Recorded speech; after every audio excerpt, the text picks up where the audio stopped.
All righty. So thank you everyone for joining us today. Today is webinar 6 of Statistics and Data Science. This slide, the link to this slide is available in the chat section. Aryan would be sharing it in the chat. So we are in week 6 of Statistics and Data Science webinar series. Today we will be going over machine learning that has a focus on statistics itself. And this journey we started 6 weeks ago. We started with exploratory data analysis and slowly started moving towards statistical experiments and then machine learning itself. Thank you for sticking with us for 6 weeks now. And we are very excited about today. But before that, I want to give a huge thank you to our volunteers. They have been key in putting together this awesome webinar, and please give a shout out to them in the chat. And today in our call, we have Aryan and Sahana to answer all of your questions. So as Stigna is, yes, to answer your questions. So huge shout out to our sponsors. They have been wonderful in supporting our community, in putting together a lot of free events.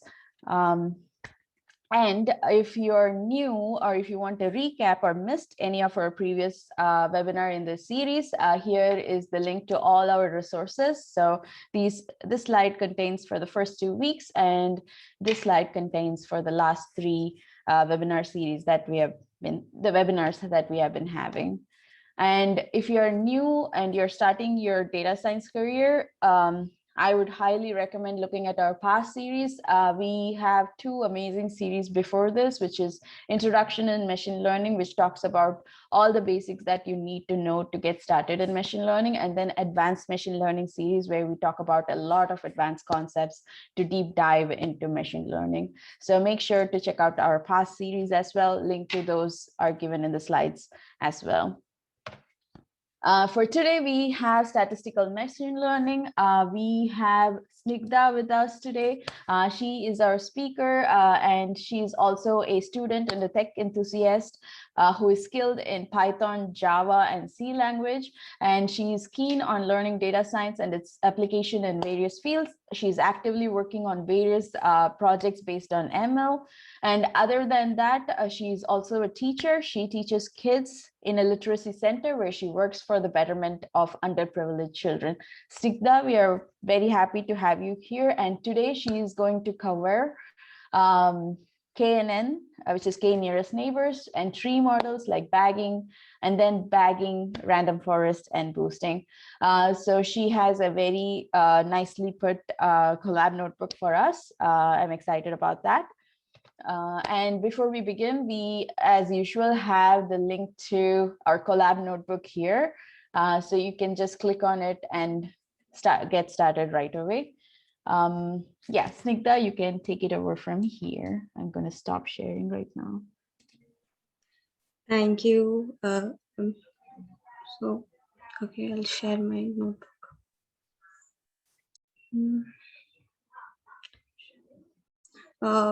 It's visible. You can see the screen, right? Yes, we can see the screen. And as well as hear my voice. Yes, we can hear your voice.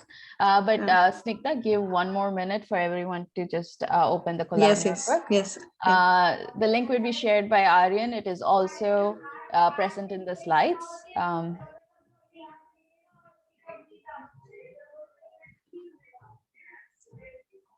And if you have opened the collab notebook, please give a thumbs up to let us know that you have opened the notebook. Yes, please. So,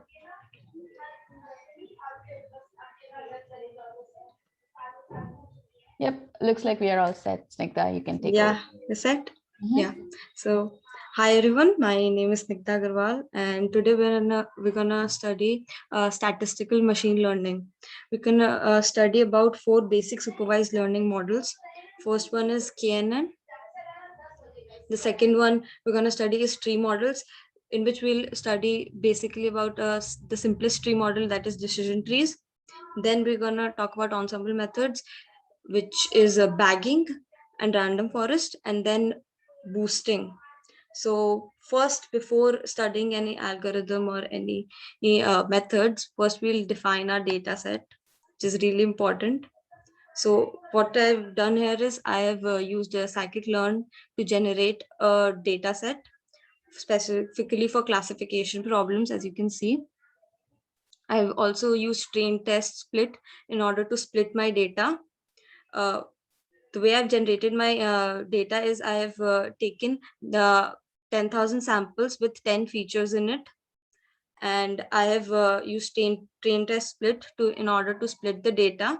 You can see there is an array over this array. In this array we have 10 values for the 10 different features, and we have 10,000 such arrays in this one particular array. So we have a data set of size 10,000 10,000 comma 10 for our x for our x, and we split it. So when we split it, it gets the shape of our x train is 7,500 and 10. 7,500 comma 10. So I hope you all got it, how that worked and how we have split our data set. Then we'll proceed to our model, which we're going to study about KNN, which is K nearest neighbors. This is the most easiest machine learning algorithm out there. So building this model consists only of storing the training data set. To make a prediction for a new data point, the algorithm finds the closest data points to the training data set, which is defined as its nearest neighbors.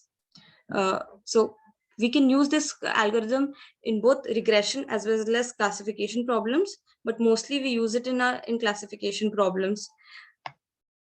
We also use KNN in a relatively small data set, and we'll as we proceed with this, we'll soon know the reasons why do we do that. So first we need to know why do we use KNN algorithm. So in order to explain the simple concept which KNN use, let us see this particular graph over here. Okay, we have two classes over here in which the data set is defined. One there is class 0 and there is class 1. So if we take a random new data point, suppose x1, suppose this one, we'll see we take the simplest KNN algorithm, which has the nearest neighbor as 1, in which we put our parameter nearest neighbor equals to 1. So in this algorithm, our data set will check the nearest data point to our unknown data point. For example, in this case, the nearest data point to our to this unknown data point is this one, whereas in this case we have this as the nearest neighbor to our unknown data point. And to whichever class the nearest data point belongs, our unknown variable will also belong to the similar class. So this is the basic concept which KNN use. So with the help of this concept, we can easily identify the categories or class of a particular data set. By changing the value of nearest neighbors from 1 to 3 or 5, we can also change the number of neighbors it depends on and we can classify the unknown data point accordingly. So now we know the basic idea in which on which KNN works. We'll see the basic steps it follows when the algorithm works. The first step which the algorithm follows is it selects the k number of neighbors, which we have earlier passed as n neighbors. Then it calculates the Euclidean distance of the neighbors. We'll also learn about the Euclidean distance as we proceed. So you can just know that it measures the distance between the different neighbors and the unknown data point. Then it takes the k nearest neighbors. So out of all the distance of all the data points, it takes the k nearest neighbors to the particular unknown data point. And out of those k neighbors, it counts the number of data points in each category. So according to the voting system, it defines the new data point to a particular category in which the number of neighbor is maximum. So, and in this way we evaluate our model. So the first important step when we talk about KNN is determining the value of K. It is the foremost step, and it is one of the most important step, as it and first of all, it greatly depends on the case or the data which you're using. But you need to keep in mind two particular things, that the K value should not be really low, such as K1 or K2, because that will make the model really noisy and led to effects of outliers. Whereas if the K value of K is really high, it may cause some difficulties as we proceed with the model, and we expand our data. We'll see that having a really large number of K values is really not good for our model. The scikit-learn library, which we use in this, which we use for KNN, has a default value of 5 for K. Then so we need to find a proper balance between not having really low values and not having really large values. So we generally use a bunch of values and see how our model is responding to that particular K value, and then decide which K value to go with. After determining the K value, we really need to know the distance. How do we measure the distance of the training data? This is one of the major statistical concepts which we learn in this particular model. As you can see over here, there are three particular formulas given over here. That's Euclidean, Manhattan, and Minkowski formula.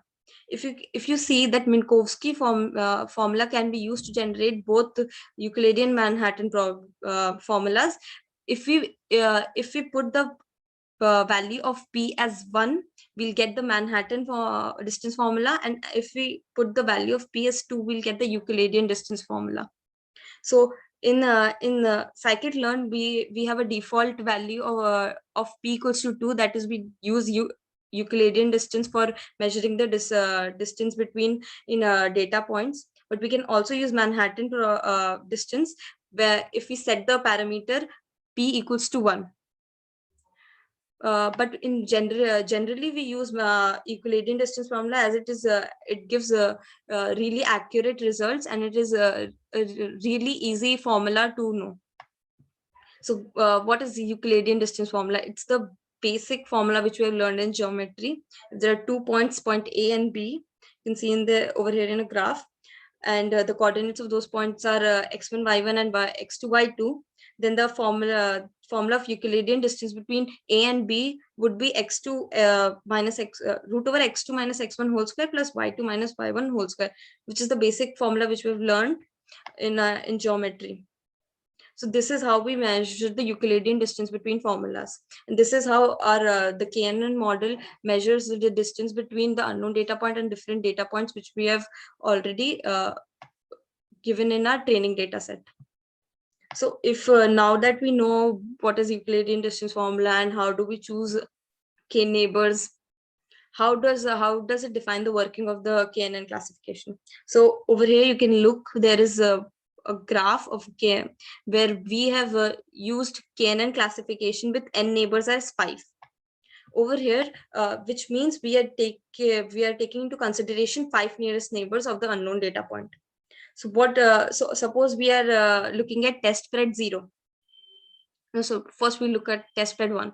So if we look at test spread 1, we'll see that first we'll calculate the Euclidean distance between that unknown point and all its other data points. Then we'll choose the 5 nearest points to it. As you can see, the 5 nearest points are shown by a straight line connecting them, the unknown points and the already defined points. So out of this, we'll see the category in which that nearest neighbors are falling.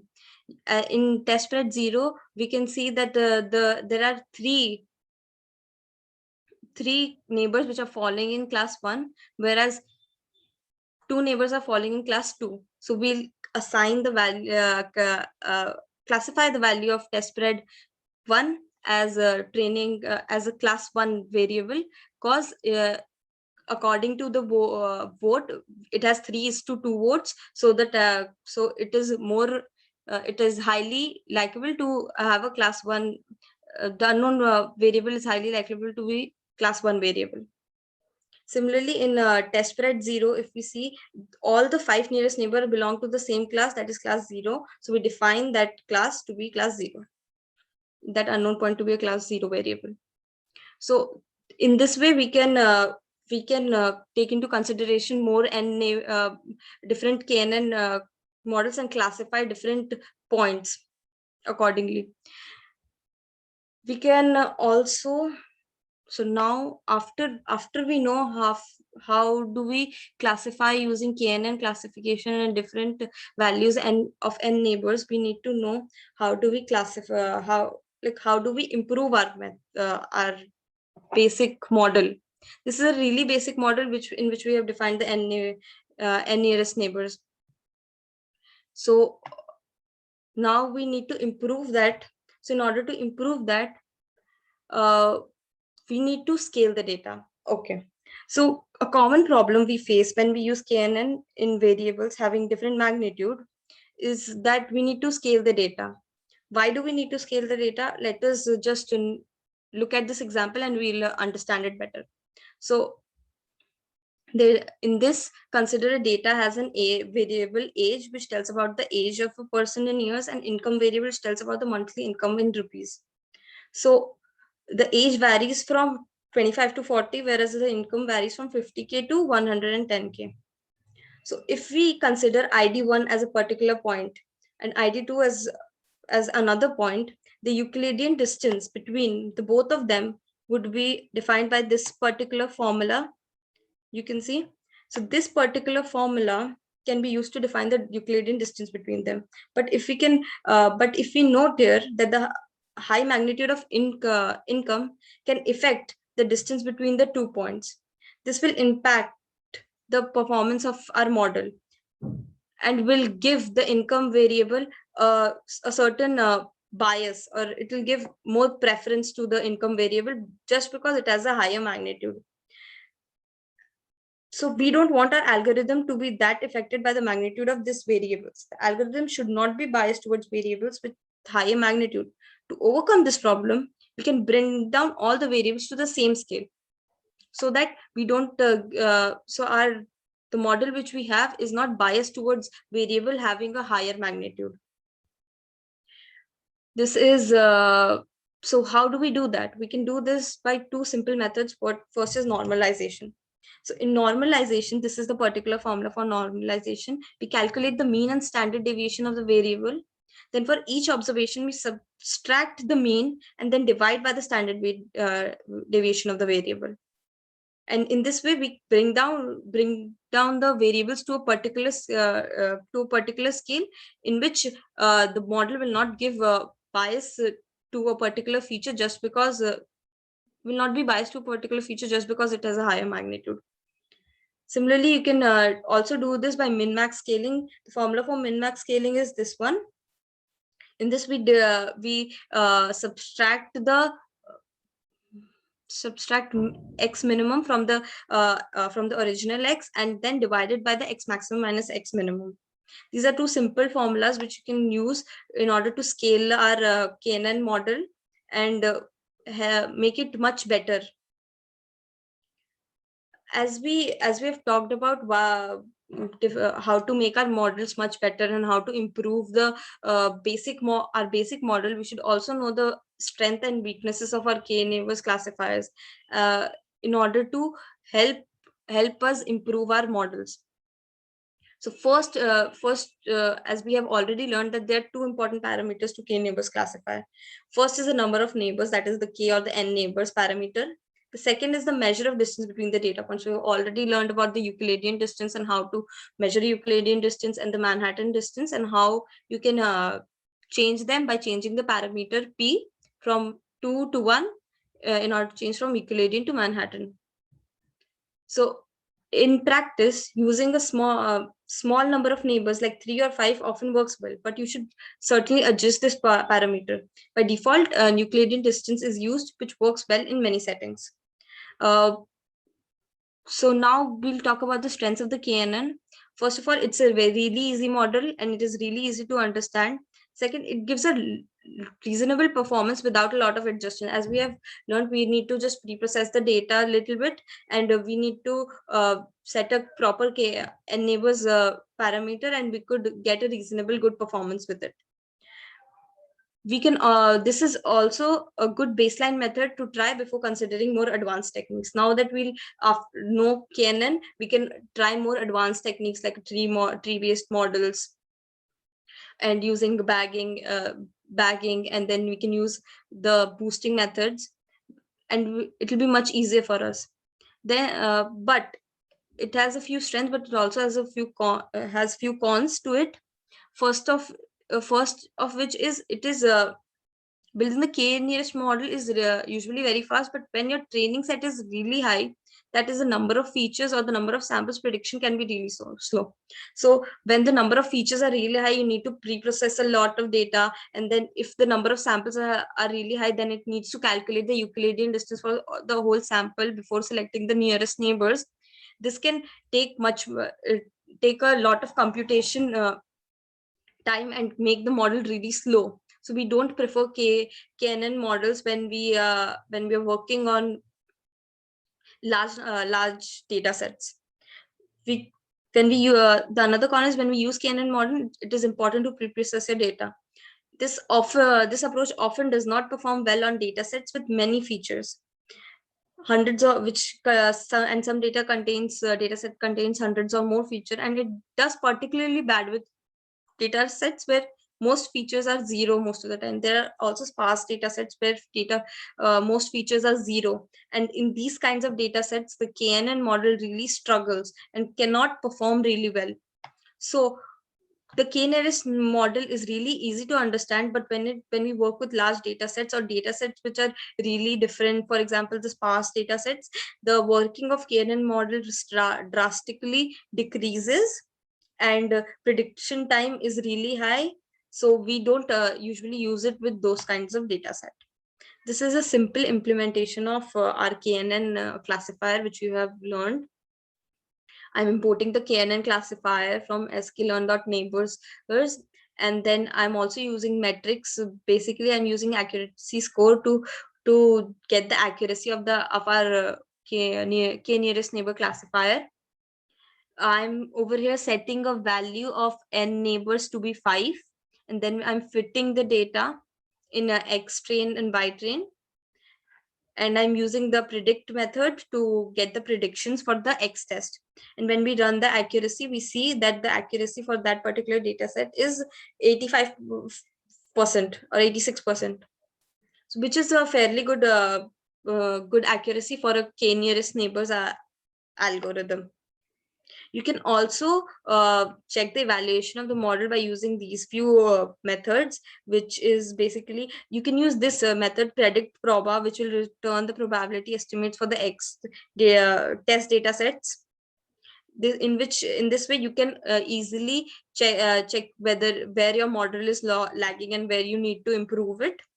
You can use we have already used predict and fit for training and then test prediction purposes. You can also use score to get the mean accuracy of data and labels. So can I have a look at this? These all functions get params gets the parameters for this estimator, whereas neighbors finds the k neighbors for a point. So now that we have done the k nearest neighbor algorithm, we need to proceed to the tree models. In tree models, we are gonna talk about a really basic tree model, which is a decision tree. So what is tree models? Basically, the tree models use a series of if-then rules to generate predictions from one or more decision trees. All tree models can be used for either regression or classification. So in this tree models, we'll talk about three basic types of tree-based model. First is decision tree. Second is random forest, which is an ensemble method, and again an ensemble method, which is gradient boosting. We'll first we'll define the basic structure of a tree. As you can see over here, we have a root node or a base splitter, which will split our data set into two different sub data sets based on a particular feature F1. And those data set will again be split into different subsets using using another feature too. So the original data set of the root is known as the root node or the base splitter, and then the end data set which we get at the end of the splitting is the leaf nodes or the output of classification from decision tree. So we, on the basis of these features, we are building a decision tree by splitting the tree as per the best features. So in order to create a tree, we really need to answer these two questions, which are really important. First is determining which features to split on. This is a very important aspect as to how to create a decision tree and how to create a decision tree with a good decision tree model is to know which features to split on. So determining which features to split on is to in this, the goal is to get the feature which will produce the most homogeneous resulting data set. By homogeneous, I mean the feature on the is basically the feature on the basis of which we split the result, which will produce data sets having similar kind of data. Basically, it will data sets having similar kind of data will be considered as the homogeneous resulting data set. So we need to split a data set, and the resulting data set should be homogeneous. The simplest and the most commonly used method of doing this is to by minimizing the entropy, that is the measure of randomness within the data set, and maximizing the information gain. So the information gain when we split the data should be maximum in order to have good decision tree. So basically we need to reduce the entropy, that is the randomness, from splitting and increase the information gain. And second point we need to know is that when to decide when to stop splitting, because sometimes we don't know when to stop splitting the tree, and the tree grows and it overfits. So we can split to the final node and have very few data points, but that result will be an overfitting model and will work well in only training data set and not in testing data set. So in order to work well in both training and testing data set, you need to know when to stop that tree and how to see that the growth of the tree is appropriate and not overfitting to the training data set. So as we have also already learned about the entropy, we have already discussed that we need to minimize the entropy. So basically by entropy, what do we mean by entropy? Entropy helps us to build an appropriate decision tree for selecting the best splitter. Entropy can be defined as a measure of the purity of the subsplit. Basically, by purity of a subsplit, I mean the higher the entropy, the lower the level of purity. So that means the higher level of disorder. So if the entropy is really high, the level of purity of the data set is really low, and we want the level of purity to be high, so we need to minimize the entropy. So the algorithm, over here I also have this formula for entropy. It is a particular formula in which pi is simply the frequentist probability of the element or class I in our data, and we get the entropy of the randomness in our data using which we can determine the purity of our data set. So, and the second feature we need to know is the Gini index or the Gini impurity. This is a metric to measure how often randomly chosen element would be incorrectly defined. So so it simply defines how where our classification would be wrong when we use a decision tree. How what is the probability of getting a result or classification, or using classification or regression wrong. So it's the measure of that. So it means an attribute with lower Gini index should be preferred, as we want to reduce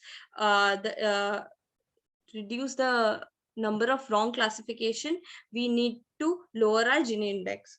So in sklearn, we have this parameter called criteria, in which we have two values which we can pass, either Gini or entropy. Entropy is basically based on maximizing the information gain, whereas Gini index is basically based on the Gini impurity and to reduce the number of wrong outputs we get. So we need to decide which one of them to use in order to get the date, get the model to the best way possible, to get the best model out of it.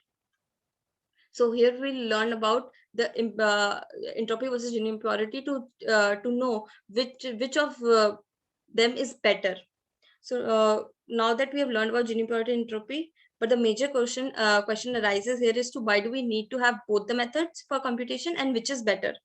So the internal working of both the methods is very simple, and both are used for computing the feature after every new splitting. But if we compare both the methods, the Gini impurity is more efficient than entropy in terms of computing power. Over here, as you see this graph, you can see the Gini impurity uh, ranges between 0 to 0.5, whereas the entropy goes from 0 to 1. In which, and seeing this, we can conclude that the entropy requires a higher computational power compared to Gini impurity. Thus, Gini impurity is a better option to go with when we're selecting best features to split on our data set.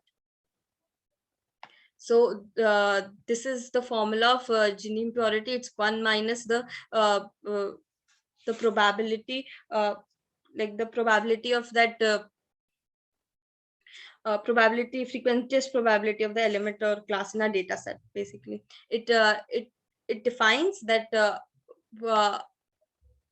Gini impurity says that how incorrectly our classification can be, how incorrectly can we classify our incorrectly we can classify the particular unknown data point, sorry. So the default value which we use in scikit-learning is also Gini in this case. So for now that we know about entropy and Gini impurity, we should know the stop criteria and when to stop. So if we continue to grow the tree fully until each leaf node corresponds to the lowest impurity, then the data have typically been overfitted. If splitting is stopped too early, error on training data is not sufficiently high, and the performance will suffer due to bias. So we need to prevent overfitting and underfitting in these kinds of model, and it can be done in two ways. First is setting the constraint of the tree size, and the second method is tree pruning. So first we'll talk about setting the constraints on tree size.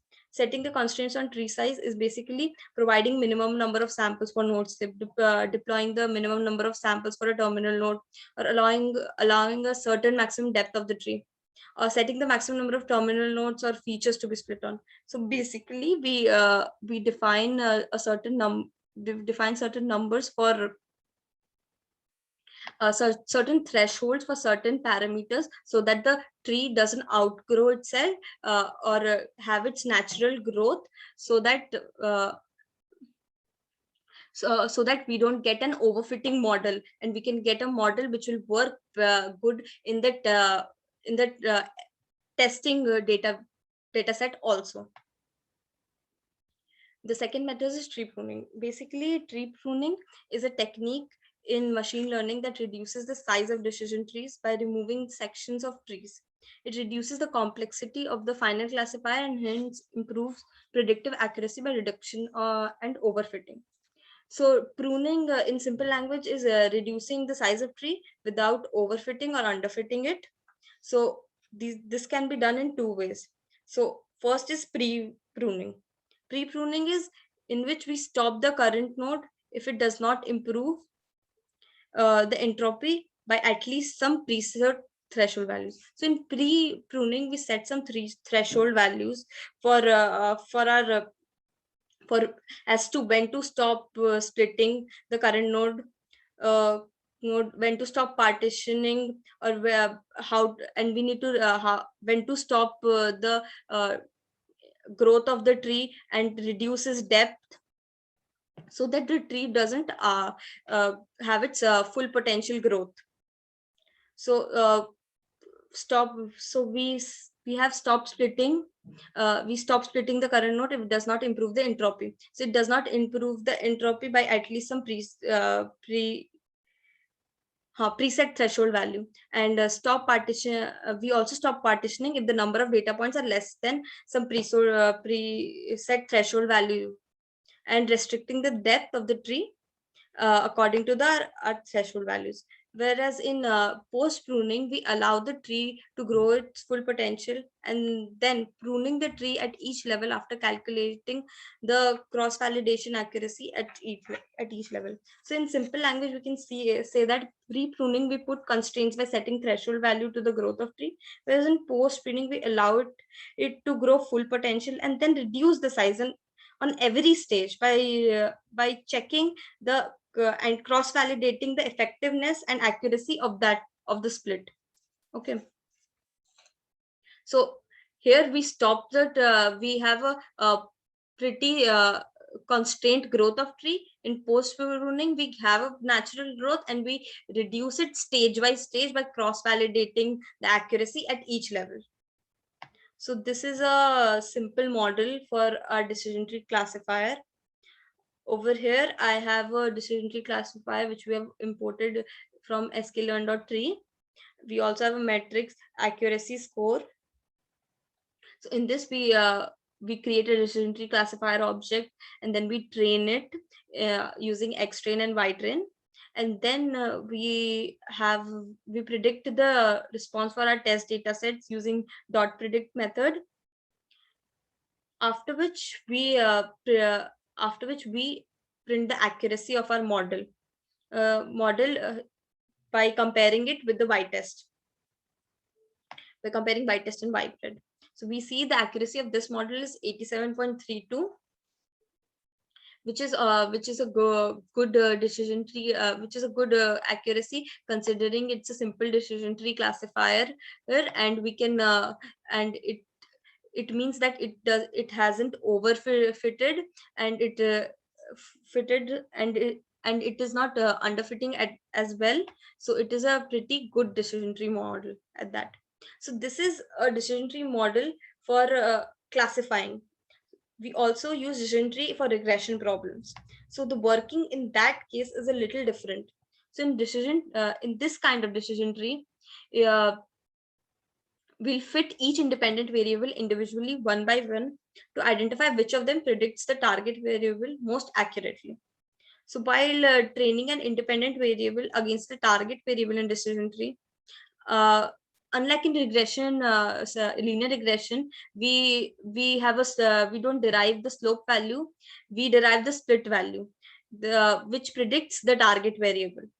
So to find the best split value, the model will start splitting the individual or the independent variable at each possible value, and will derive the predict value by calculating the mean value of the target variable on the left hand side and the right hand side, which means the left subtree and the right subtree.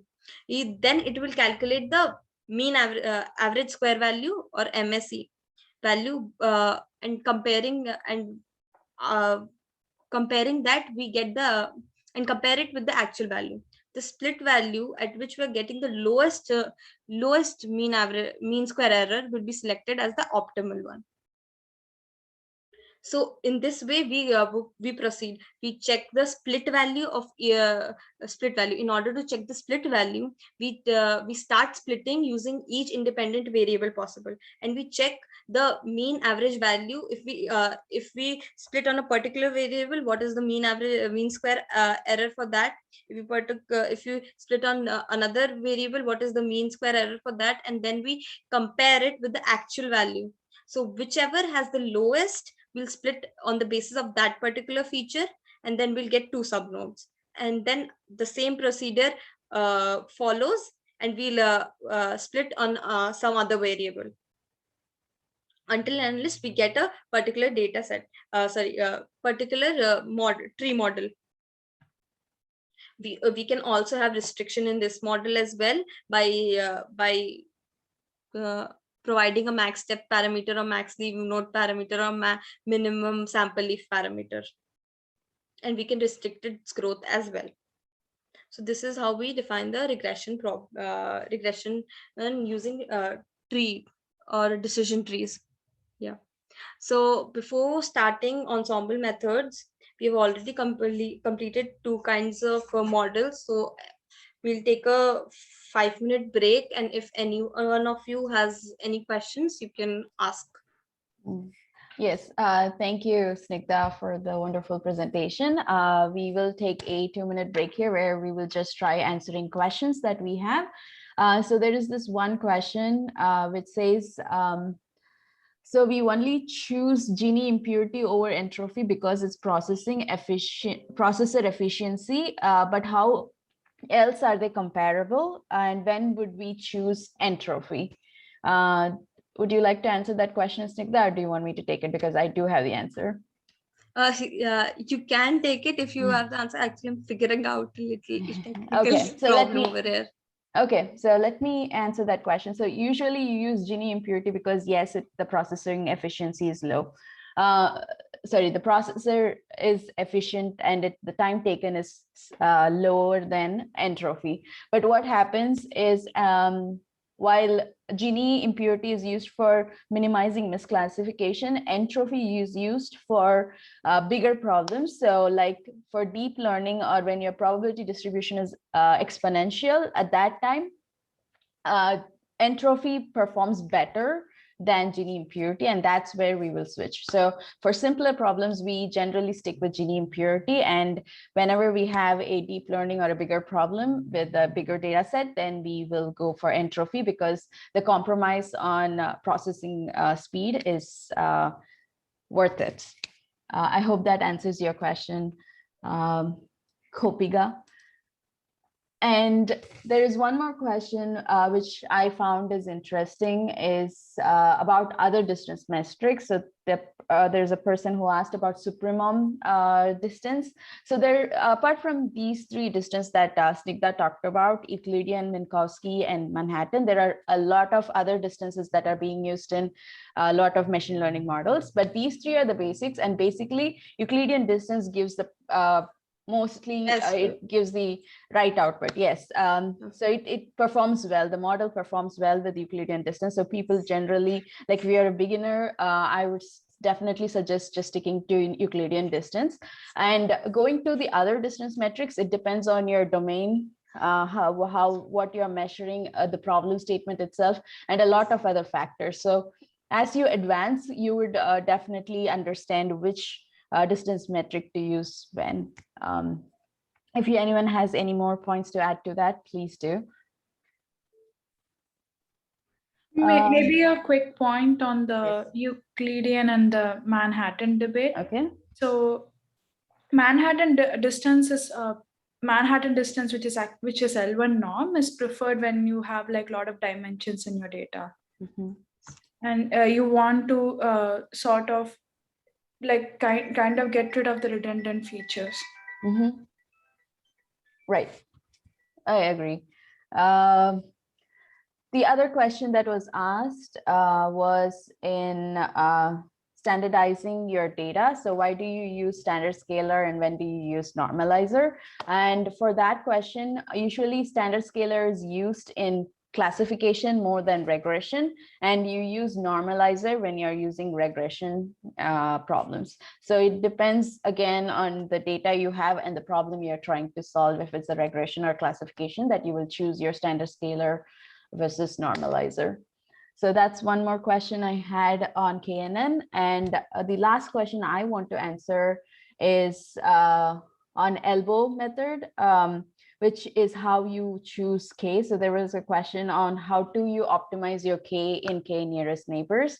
So you can actually rerun your training data over and over for different Ks and have an error metric plotter. So there is a concept called elbow method where you want the lowest error rate to be your K. So this is not explained in this metric, in this webinar, because we are focusing on statistics, but if you want to learn more about it, you can look at our past webinars and we have a clear section on that. Does anyone else have any other questions to answer here? Okay, there's a question there. Is there any reason why someone would prefer to use pre-pruning over post-pruning method? Has anyone answered that yet? I don't think so. No, Vice versa. please answer. Yeah. So we can use a pruning and post-pruning, both of the methods, but it is usually preferred that we use pre-pruning, that because in post-pruning we grow the tree to the natural potential and then we cross-validate and check it. So it is much more difficult because when we grow the tree to the maximum potential, it is already an overfitting model because it's fitting exactly according to the training data set, and then you're reducing it in order to make it more general, to generalize it basically. But in pre-pruning, you are not allowing it to overfit, and you are restricting it. So it is usually preferred to use the pre-pruning technique over post-pruning, but you can use both. Sounds good. Yes. Hey, there is one more question, like how to reduce overfitting. Like in general, if we have to reduce, we can use different methods like cross validation, remove features, and also early stopping. Then the validation set, and like using the ensemble learning. And if we have more time and if we have more data, so we can also train with more data. It would be very useful, like to reduce overfitting. Right. Yeah, that's a great explanation. Thank you, Aryan. Yep. And Snigdha, I think you can start continuing right Okay. now. Is there any other question you can ask? We're over here No, to answer. Aryan and I think- Sahana will take care of it in the background. Okay. I think we are crunching Okay. on time here. So. Thank you. Thank you, Aryan and Sahana, for that. Sahana, for that. Okay, I'll continue with the presentation. I think I've already shared my screen, right? No, you have not. No, I have not. Oh, I will connect. Okay. Let me just share my screen.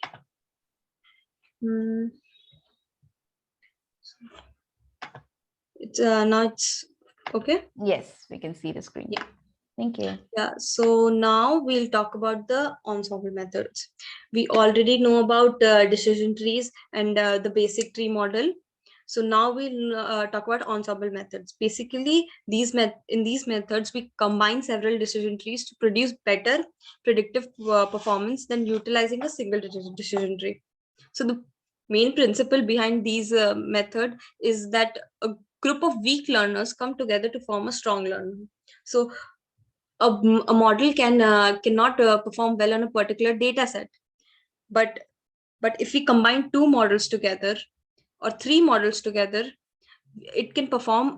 It can reduce the problem of overfitting, which we generally come across in tree models, and it can retain its predictive powers, and it can predict better in test data sets or any different data sets rather other than trained data sets basically. So there are two methods which we use in Onza methods. First is bagging. Basically, it's bootstrap aggregation. So in bagging, what we do is so bagging is used when our goal is to reduce the variance of decision tree. So Here the idea is to create several subsets of data from training sample chosen randomly with replacement. Now each collection of subset data is used to train their decision tree. As a result, we end up with an ensemble of different models. Average of all these predictions from different trees are used, which is much more robust than a single decision tree. So what we're talking over here is basically the idea behind is that each tree might do a relatively good job of predicting, uh, but will likely overfit on a certain part of data. So if we build many trees, all of which work well and overfit in different ways, we can reduce the amount of overfitting by averaging their results. So this reduction can reduce the overfitting while we can have the predicting properties of the tree. So the random forest is a certain extension over bagging, because it takes it a notch higher by adding an extra step, wherein in addition to making random subset of data, it also takes the random selection of features rather than using all features to grow. So when you have many random trees and you combine together, we call it a random forest.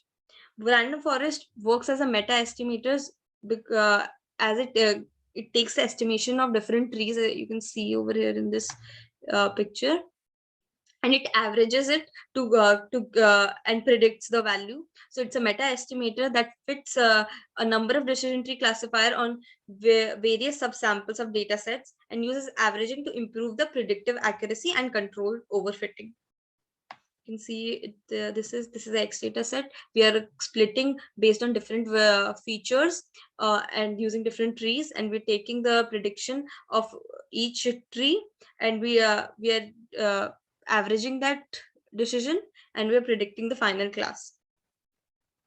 So when we work with the random forest algorithm, we have certain parameters which we need to define, and we need to know in order to improve our model. These parameters are the most simple and the most important parameter is n estimators, that is the number of trees in the forest we want. Second is the criteria, which we have talked about, is that which function do we use to measure the quality of split. We can use Gini, and we can also use entropy. Usually the default value is Gini, but you can also use entropy. Second is min sample split. This is the number of samples required to split an internal node. So if you have an internal node and you want to split it, you need to have a certain number of samples. Then only that node can be split as a split, else it will be a leaf node. Sorry for that. Yeah. Then min samples leaf. The minimum number of samples required to be a leaf node. The split point at any depth will be considered if its leaves contains at least minimum sample leaves training examples in each of the left and the right branches. So basically this says that if in the left and the right branches we have min sample leaves, min samples leaf, at least min sample leaves training samples, then only we'll be split. We can split that, else we cannot. And that will be the minimum number of samples required to be a leaf node. This particular parameter helps us in helps us in smoothing the tree model, and especially in regression problems, as it constrains the tree and does not allow it to overfit. There is also max depth. Max depth is the maximum depth of the tree which you can define. That means you can allow it to grow at till a certain stage, and you cannot allow it to grow after a certain stage. So you define that depth, and you can restrict the tree model from overfitting using that particular parameter. So if we don't assign something to this parameter, the default value is none, and then the tree will grow to its full potential unless and until we have a min sample split mentioned over there, in which it will grow till the minimum number, till it can, till according to the parameter which we have already assigned. Basically, until all leaves contain less than that particular samples. We have also max features, that is the maximum number of features is to consider when we're looking for a split. So when we look for a feature to split on, we consider a certain number of features. So we can also adjust that number of features. We can say that we can only see this particular number of features at a particular time, and we cannot consider more than this feature, which allows us to have a tree which can work well in a particular part of the data set, not the whole data set, but a particular part of the data set. Second is min impurity decrease. This is a node will be split if the split induces a decrease in the impurity greater than or equal to this value. This is a really good parameter to work on, because it in this we define a particular value for a particular node. So sorry, a particular value for a node to split. So if that split increases the impurity of that subset by a certain value or greater than certain value, then only we'll split. Else we'll not use that particular feature to split. We will not split that particular node further. Min impurity split is the threshold for early stopping of tree growth. A node will split if its impurity is above the certain threshold, otherwise it's a leaf. It's a basic parameter. This is where we work for we go through a simple random forest classifier.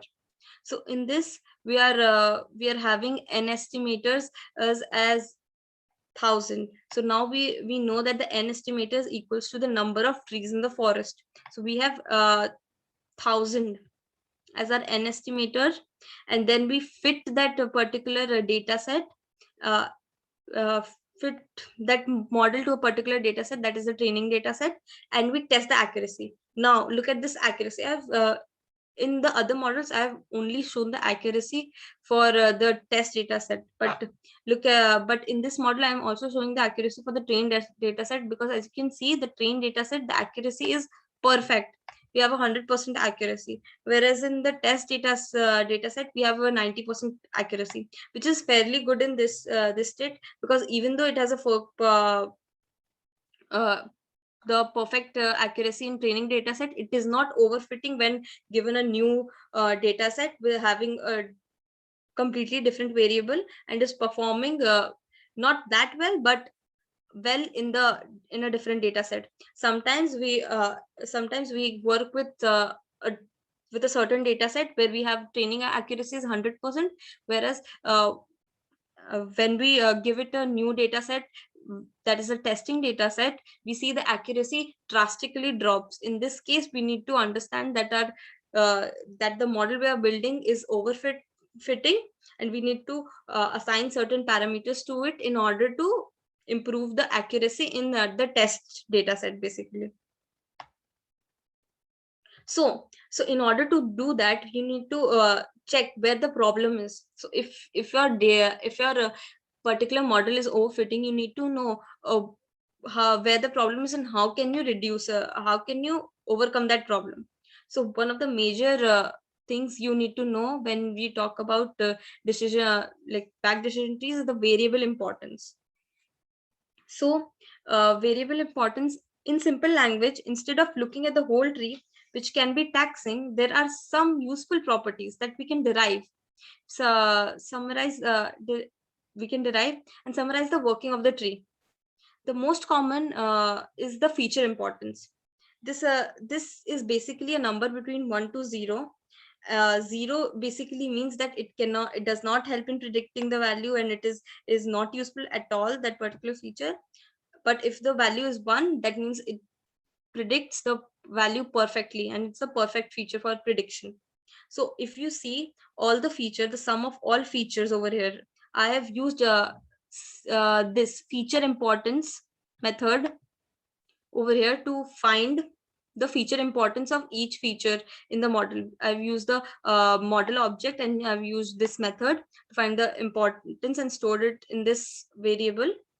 And then I've printed this variable. So you can see this, we have 10 features which we have defined in the data set. So it's a number from 0 to 9. So in a particular feature, the importance of that particular feature is also, there's a score for the importance. So if we add all these values, we'll get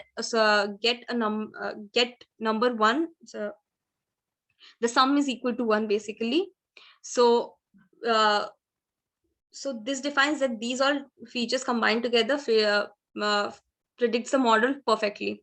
And which feature is important can be seen by this graph. I've used piplot over here and bar graph to show the importance of these variables. I've used this loop x for x in range, and then I've used this importance variable to define to make this graph of bar graph. As you can see, I have this importance score and I have the feature in the x-axis.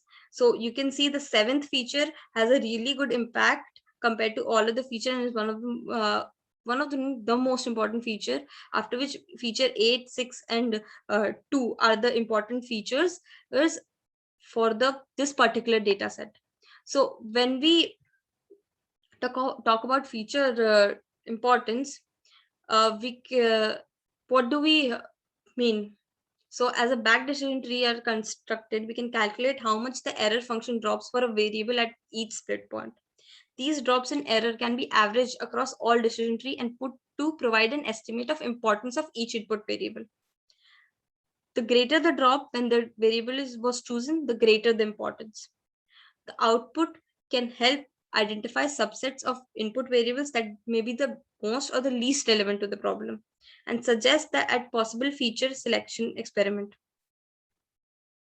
You could perform where some features are removed from the okay. So basically it suggests the possible features which we can perform split on that particular data set. So we clear in the variable importance department.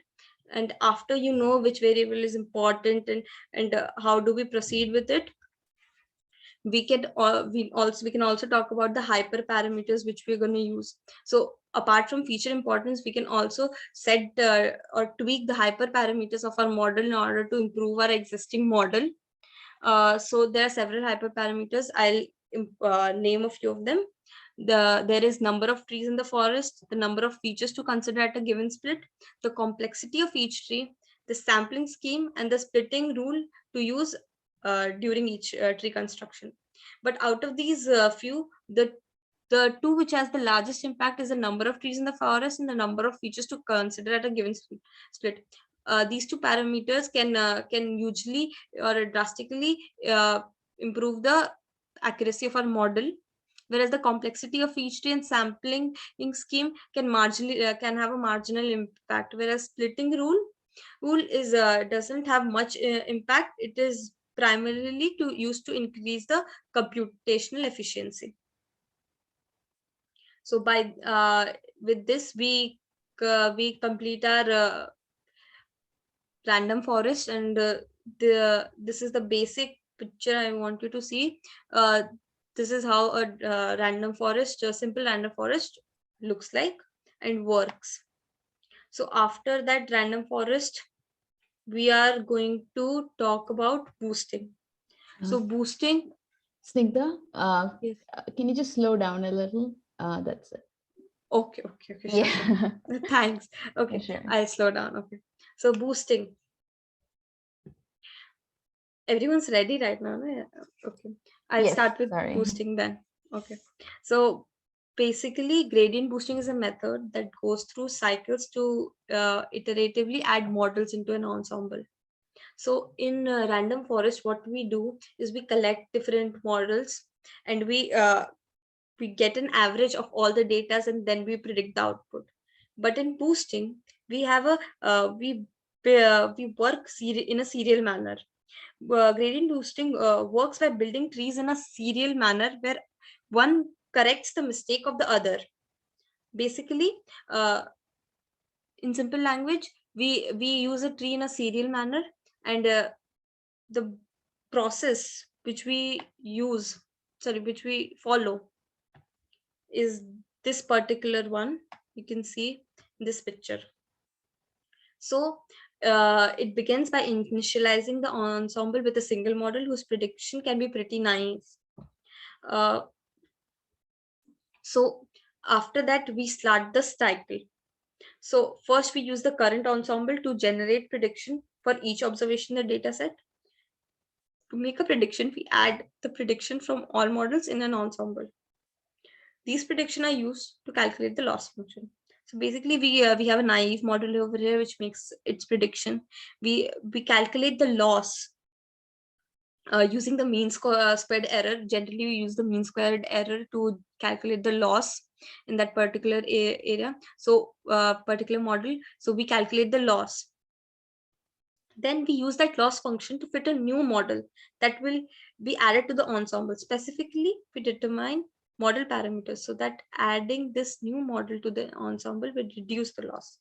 So basically, after we study or calculate the loss, we train a new model based on the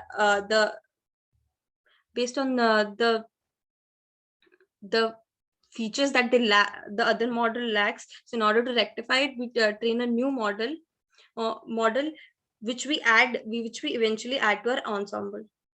So basically, in gradient boosting, the gradient word refers to the fact that we use gradient descent on the loss function to determine the parameters of this new model. So we every time we train a model, we want to decrease the loss function or the gradient descent to determine the parameters for the new model.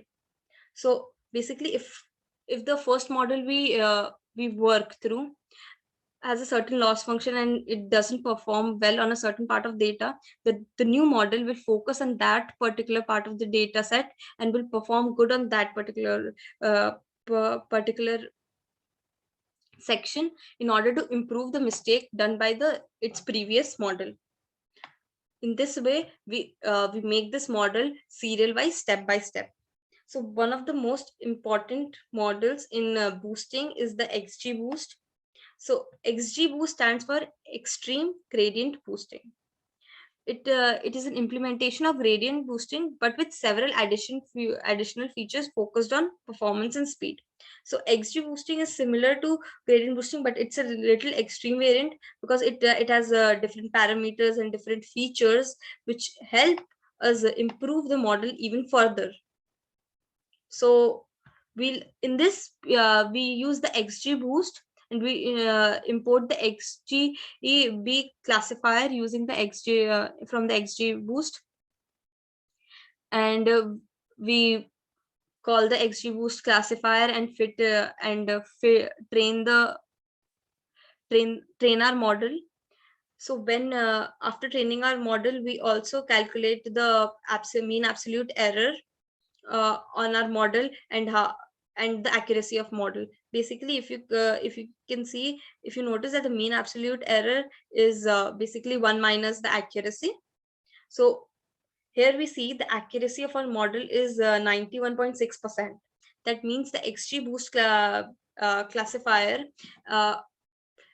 is much better than the other classifiers or the other models which we have used for classification, and it gives a much better result because it uses this particular ensemble method, which makes the prediction of results even more accurate.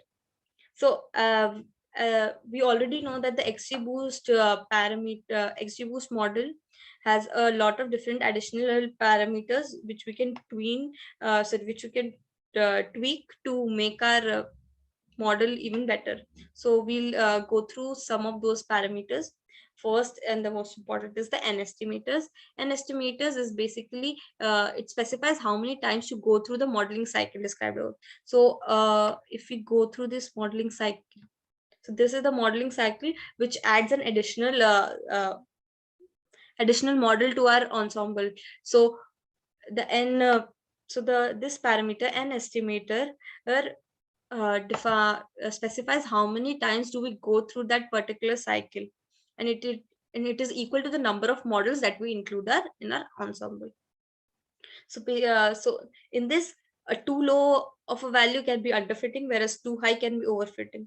So underfitting can lead to inaccurate prediction in both training and testing data set, whereas in an overfitting model, it can give accurate prediction in the training data set, but in testing data set, it will give an inaccurate prediction, which is not something we want. So we always avoid that. A typical value would range from 100 to 1000 in an estimator, and it depends a lot on the learning rate parameter. We'll talk about the learning rate parameter soon. So here we are defining a model. My model equals to XGB classifier. Here we are allocating the parameter 350, an estimator equals to 350, and we are training the data samples based on that particular parameter we have passed. And so now that we calculate our accuracy, we can see the accuracy is 91%, which is fairly simple, similar to the previous one. But as we include more parameters, it will eventually increase. The accuracy in this model is already too high, so increasing it is a little difficult compared to other data set. So in order to increase it even more, we can use one more parameter, that is early stopping rounds. So it offers a way to automatically find the ideal value of n estimators. So generally we have a problem of finding which value of n estimator to work with. So it solves that problem. Early stopping causes the model to stop iterating when the validation score stops improving, even if we weren't at a hard stop for n estimators. So it is smart to set a high value of n estimators and choose early stopping rounds to find the optimal time for time to stop iterating. So basically, when we assign a value to early stopping round, this particular value defines how many levels do we go through before we stop iterating and the validation stops starts decreasing. Basically, whenever the validation score stops improving in the data set, we count the number of rounds till which the validation score is not improving. So if it exceeds this particular round, then the data sets eventually stops iterating. This helps us save a lot of computational power, and also helps us in determining the n estimators properly. So since the random chances sometimes causes a single round where validation scores don't improve, you need to specify a number of how many rounds of straight deterioration to allow before stopping. So setting an early stopping round is good, as we stop after a certain number of straight rounds of deteriorating validation scores. So when you but there's one thing we need to keep in mind when we set this parameter early stopping rounds, that you also need to set aside some data for calculating the validation scores. So this is done by the eval set parameter. As you can see, when we implement over the early stopping rounds equals to 8, we have also set an eval set parameter, which will help in evaluating the results which we are getting. So I have set the eval set parameters I have passed at my testing data set, which will help in evaluating the model. And verbose equals to false, obviously. So in this, we'll again train our data set using this particular parameters, and then we'll predict it in X test and we'll check the accuracy, and we can see the accuracy has increased a little bit already. So this is how the early stopping round parameters work. Now we'll talk about the learning rate. So basically, learning rate, as you can guess by the name, it is how strongly each tree tries to correct the mistake of the previous tree. The higher learning rate means each tree can make a stronger correction along more complex models. So we can set a higher value of n estimators without overfitting. If we use early stopping, the appropriate number of trees will be determined automatically. In general, a small learning rate and a large number of estimators will yield more accurate XGBoost models.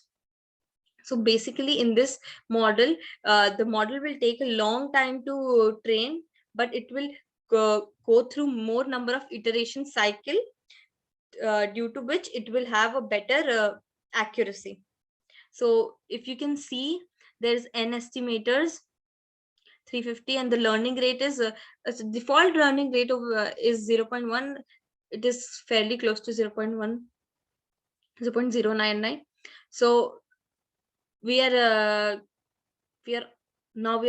training the data set using the early stopping round, and similarly we're also making the prediction using X data set. So now if we calculate our predictions, we'll get this which has decreased. So this is because the model takes the n estimators which we have set over is not a really high value. So when we decrease the learning rate, it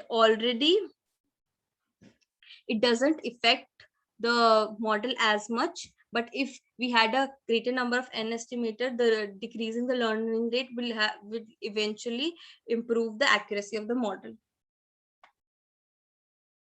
So these are the few parameters we need to keep in mind when we work through the XGBoosting. So with this, we come to the conclusion.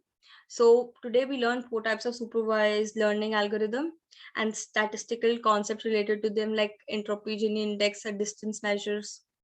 These concepts help us in understanding the working of these models even better. Some of them are better suited for small data sets, whereas other work efficiently in larger data sets. So these are the 4 algorithms which we learned, and these are the accuracy. So as you can see, the accuracy is increasing as we go, as we proceed. So so the KNN neighbors has a really low accuracy compared to the other ones, after which this is decision tree, after which it's random forest, and it's a XGBoosting which has the highest accuracy. So with this, what we can observe is that we can see the accuracy increases when we use tree models, as it is a better model for classification problems. As a better model for classification problems when we are having a large number of features or variables. The KNN models generally requires pre-processing of data, like normalization and min-max, like normalization and min-max scaling. So these are So due to this pre-processing of data, KNN models has a really great, has a fairly great computational, use a fairly great computational power, and is not as good as the tree models. We need to pre-process data because we use the Euclidean distance method, or any kind of distance measures to in this kind of problem. So the pre-processing is much important, and which makes it not work as good as the decision trees is when we work with large data sets. We also observe that the ensemble models work better than decision trees because they tend to generalize the data better and furthermore increases the accuracy. By this we mean that the random forest and the XG boosting are the ensemble method which uses a number of decision trees together to get the maximum accuracy. Basically, the main problem in decision trees, they tend to overfit really easily. So in order to avoid overfitting, we need to combine these decision tree together and in a certain way in which we reduce the overfitting and increase the predictor, and still be able to use the predictive nature of the trees. So basically generalizing the data and then increasing the accuracy. So with this, we have concluded this session, and and I'll stop sharing, and over to you. Thank you, Snigdha. That was a wonderful conclusion that brought everything together, all the concepts together. So thank you for that. Thanks. Yep, we do not have, we have two questions. I think Aryan and Sahana, please take care of those questions because we are running right on time. I have some things to talk about, so let's go into the slides. Can you see my slide? Snigdha? Yes, I can see the questions. Oh, do you want to answer the question? Can you? You can yes, answer the questions. I have this one question. What makes XGBoost different from random forest? For example, since both are so, as I've already explained, that XGBoost, we use the trees in a serial manner. In XGBoost, one tree is used to correct the mistake of the other tree, whereas in random forest we combine those the predictive powers of those trees and average that, and then use to predict the and then we used to predict it. So basically in XGBoost we use the tree in a serial wise manner, whereas in random forest we use it once or all together parallelly, and then we use then we average the result and eventually predict it. So this one, yeah, that's a great answer. Thank you, Snigdha. That does explain the difference very well. If you will give 1 more minute for if anyone has any questions, please let us know. Aryan and Sahana has done a great job of answering all the questions. Snigdha, you can go through the answered. If you find anything interesting that you want to explain, please feel free to explain. Okay.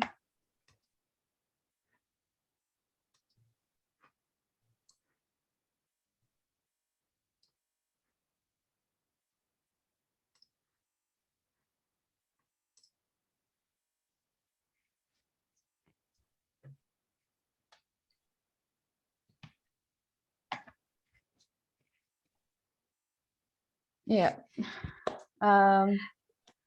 Yeah. Do you have anything?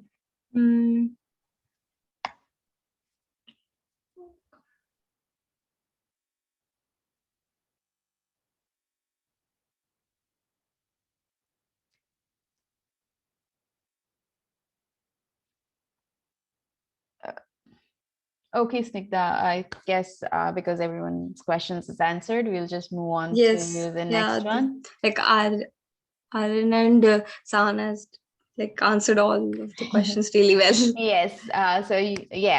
Thank you, Aryan and Sahana, and thank you, Snigdha, for this wonderful presentation. It was bang on and it was very powerful. Thank you for that. Thank you, Sahana. Anyway, so the next thing I want to talk about is next week's for the final webinar. It is statistics in unsupervised learning. We are going to cover a lot of unsupervised learning concepts, which is PCA, k-means clustering, hierarchical clustering, and then other clustering methods, and then we are going to talk about scaling variables and how to cluster mixed data. So all this is going to be taught by Laura. She is a data specialist and a PhD researcher. She is also the founder of AI for Humans, which is a platform where she teaches AI to students. So yeah, stay tuned for that. I also want to point out on the time, the daylight saving difference. So there's going to be a shift in 1 hour to other parts where there is no daylight saving. So make sure you make a point of that to attend the next webinar. And apart from that, 2 weeks from now, on March 27th, we also have a panel discussion where we are bringing together all our speakers, a few of our speakers, to talk about how statistics and data science is important and how to get a career in data science and how to navigate from different domains towards data science. So all those fun discussions are coming up in the panel discussion on March 27th. So stay tuned for that. And it will be led by our very own Women Who Code data science leads, Sumana Ravikrishnan and Rishika Singh. And the next thing, Aryan would be sharing links to our Slack channel and other social media handles. Make sure you join them. We have a lot of member benefits like coding resources that are free, and then a job board, and then a huge global community. And lastly, I really want to thank you all for all your feedback at the end of this webinar.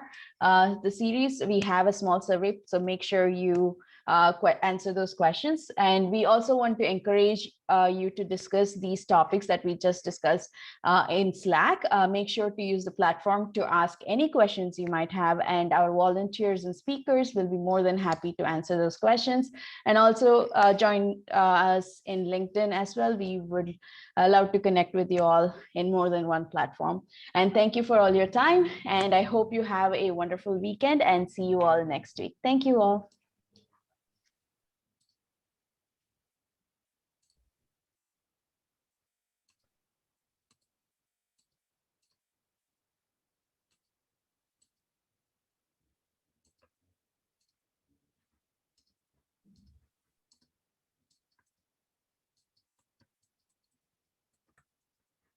Okay, my Zoom is broken. So do you guys, you can log off. Okay.